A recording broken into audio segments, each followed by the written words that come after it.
Sir ಮಾತನಾಡುವಲ್ಲಿಗೆ ಅದು 2005ರಲ್ಲಿ release ಆಗುತ್ತೆ, 2007ರಲ್ಲಿ ಕ್ಯಾನೆ ಚಿತ್ರೋತ್ಸವದಲ್ಲಿ ಪ್ರದರ್ಶನ ಕಾಣುತ್ತೆ. ಆ ದಿನ ಹೇಗಿತ್ತು ಸರ್? ಅದು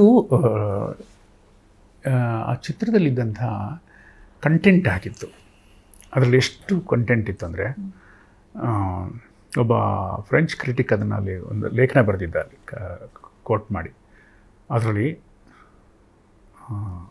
ಡಿಸ್ಪ್ಲೇಸ್ಮೆಂಟ್ ಆಫ್ ವಿಲೇಜರ್ಸ್, ಹಳ್ಳಿಗಳ ನಾಶ, ನಗರಗಳಿಗೆ ವಲಸೆ ಬರೋ ವಿಷಯ, ನಕ್ಸಲಿಸಮ್, ಮೈನಿಂಗ್ ಮಾಫಿಯಾ, ಗಣಿಗಾರಿಕೆ, ಫ್ಲೋರಿಕಲ್ಚರ್, ಇದಿಷ್ಟು ಸೋಷಿಯಲ್ ಮೆಸೇಜ್ಗಳಾಗಿದ್ದಾವೆ.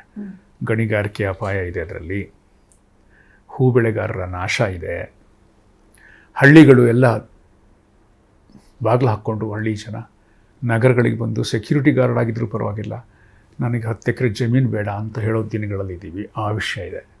ಇದರ ಜೊತೆಗೆ ಅದರ ನಾಯಕ ಹೂವಯ್ಯ, ಅವನ ಫ್ಯಾಮಿಲಿಯ ಒಂದು ಕೌಟುಂಬಿಕ ತಲ್ಲಣಗಳಿದ್ದಾವೆ.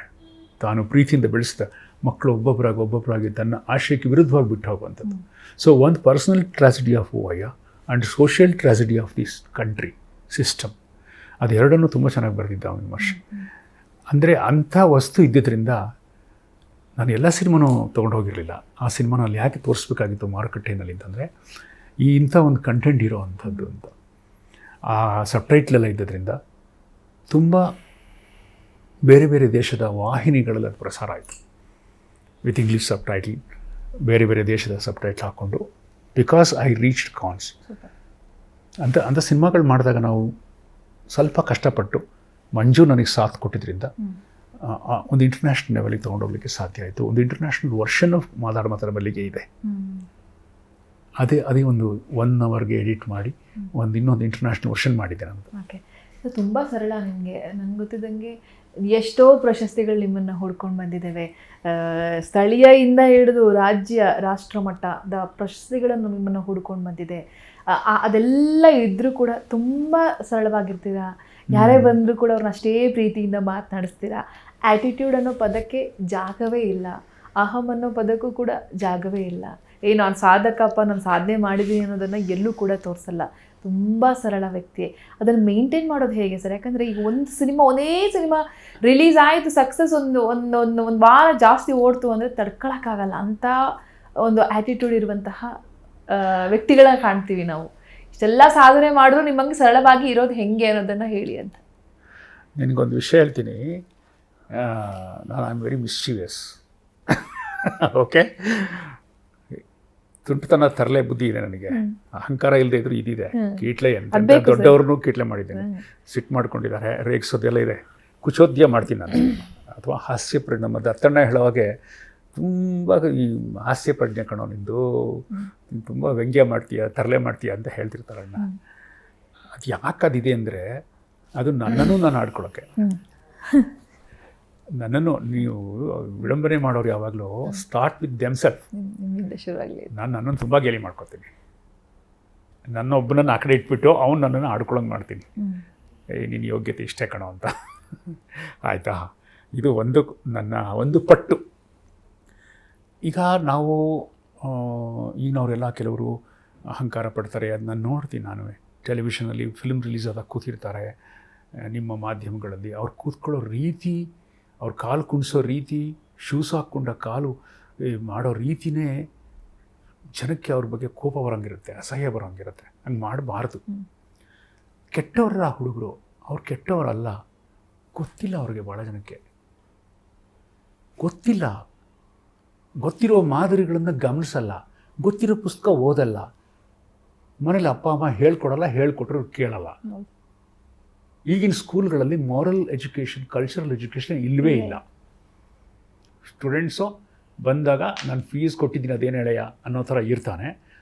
ಇವನು 1 ಗಂಟೆಗೆ ಇಷ್ಟು ಫೀಸ್ ಕೊಟ್ಟಿದ್ದಾರೆ, ಇಷ್ಟು ಹೇಳ್ತೀನಿ, ಕೇಳಿಸ್ಕೊಳ್ರ ಬಿಡ್ರು ಅಂತ ಹೋಗ್ತಿರ್ತಾನೆ. ಆ ಥರದ ನಮ್ಮ ಎಜುಕೇಷನ್ ಸಿಸ್ಟಮ್ ಇರೋದ್ರಿಂದ ಕಲ್ಚರಲ್ ಆದಂಥದ್ದು ಇಂಡಿವಿಜುವಲ್ ಆದ ಹುಡುಕಾಟದಿಂದ ಸಿಕ್ಕಬೇಕೆ ಹೊರತು ಯಾರು ಹೇಳ್ಕೊಡಕ್ಕೆ ಬರಲ್ಲ.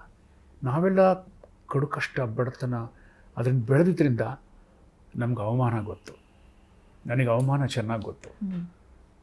ಎಷ್ಟು ಕಡೆ ಕೆಲಸ ಇಲ್ಲದೆ ಅಲ್ದಿರೋದು, ಬಿಸಿಲು, ಬವಣೆ, ಅದರಿಂದ ಅವಮಾನಪಟ್ಟ ವ್ಯಕ್ತಿ ಇನ್ನೊಬ್ಬರನ್ನು ಅವಮಾನಿಸಬಾರ್ದು ಅನ್ನೋ ಎಚ್ಚರ ಇರುತ್ತೆ ಅವನಿಗೆ. ಖಂಡಿತ. ಯಾಕಂದರೆ ಅವಮಾನದ ನೋವು ಎಷ್ಟು ಅಂತ ನಮಗೆ ಗೊತ್ತಿರುತ್ತೆ. ಇವತ್ತು ಆ ಸೂಕ್ಷ್ಮತೆ ಕಡಿಮೆ ಆಗ್ತಿದೆ. ಬದುಕನ್ನು ಸ್ವಲ್ಪ ಸೂಕ್ಷ್ಮವಾಗಿ ನೋಡಿದ್ರೆ ಗೊತ್ತಾಗುತ್ತೆ. ಈಗ ಯಾಕೆ ಸೂಕ್ಷ್ಮ ಅಂತ ಹೇಳ್ತೀನಿ ನೋಡಿ, ನೀನು ಟ್ರಾಫಿಕಲ್ಲಿ ಹೋಗ್ತಿರ್ತೀಯ, ಹುಚ್ಚುಚ್ಚಾಗಿ ನುಗ್ತಿರ್ತಾರಲ್ಲ, ಬಿಡು ಹೋಗ್ಲಿಯಪ್ಪ, ಯಾಕೆ ಅಷ್ಟೇನು ಸ್ಪರ್ಧೆ, ಎಲ್ಲಿ ಹೋಗ್ತಾನವನು, 100 ಅಡಿ ಮುಂದೆ ಹೋಗಿ ಇನ್ನೊಂದು ಸಿಗ್ನಲಲ್ಲಿ ನಿಂತಿರ್ತಾನೆ, ಏನಾಗಿರಲ್ಲ, ಅಲ್ಲೇ ಇರ್ತಾನೆ ಅಷ್ಟೇ. ಅಷ್ಟು ನಿನಗೆ ನಗು, ಒಂದು ಕಿರು ನಗೆ ನಕ್ಬಿಟ್ರೆ ಅವ್ರ ಬಗ್ಗೆ. ನಾನು ಯಾರಾದರೂ ಹಂಗೆ ಉಯ್ ಅಂತ ಬರ್ತಿದ್ರೆ ಒಂದು ಸ್ಮೈಲ್ ಕೊಟ್ಟು ಪ್ಲೀಸ್ ಅಂದ್ಬಿಡ್ತೀನಿ ಅಷ್ಟೇ, ಸಿಂಪಲ್. ಎಷ್ಟೋ ಕಲಹ ನಿಂತು ಹೋಗ್ಬಿಡುತ್ತೆ ಅದರಿಂದ. ಬಟ್ ಇವತ್ತೇನಾಗಿದೆ, ನಮ್ಮಲ್ಲಿ ಆ ಸೆನ್ಸಿಟಿವಿಟಿ ದಿನೇ ದಿನೇ ದಿನೇ ಕಡಿಮೆ ಆಗ್ತಾ ಹೋಗಿ ಮನುಷ್ಯ ಸಿಕ್ಕೋಗ್ಬಿಟ್ಟೆ ಐಸೋಲೇಟ್ ಆಗ್ತದೆ. ನಮ್ಮ ಕಲಾವಿದರು ತಯಾರು ಮಾಡೋ ಈ ಸ್ಕೂಲ್ನಲ್ಲಿ, ನಮ್ಮ ಪುಟ್ ಸ್ಕೂಲ್ ಇದು, ಟೆಂಟ್ ಸಿನಿಮಾ ಸ್ಕೂಲ್, ಭಾಳ small school. It's not like Poona film institute ಅಥವಾ ಅನುಪಮ್ ಕೇರ್ ಸ್ಕೂಲ್ ಅಲ್ಲ. ನಾನು 25-30 ಮಕ್ಕಳು ಕಟ್ಕೊಂಡು ಒಂದು ಬ್ಯಾಚು ನಾವು ಮಾಡ್ತೀವಿ. ಫಸ್ಟ್ ಹೇಳ್ಕೊಡೋದು ನಾನಿದೆ, ಒಳ್ಳೆಯವನು ಮಾತ್ರ ಒಳ್ಳೆಯದನ್ನು ಸೃಷ್ಟಿಸಬಲ್ಲ, ಒಳ್ಳೆಯವನಲ್ಲದವನು ಒಳ್ಳೆಯದನ್ನು ಸೃಷ್ಟಿಸಲಾರ.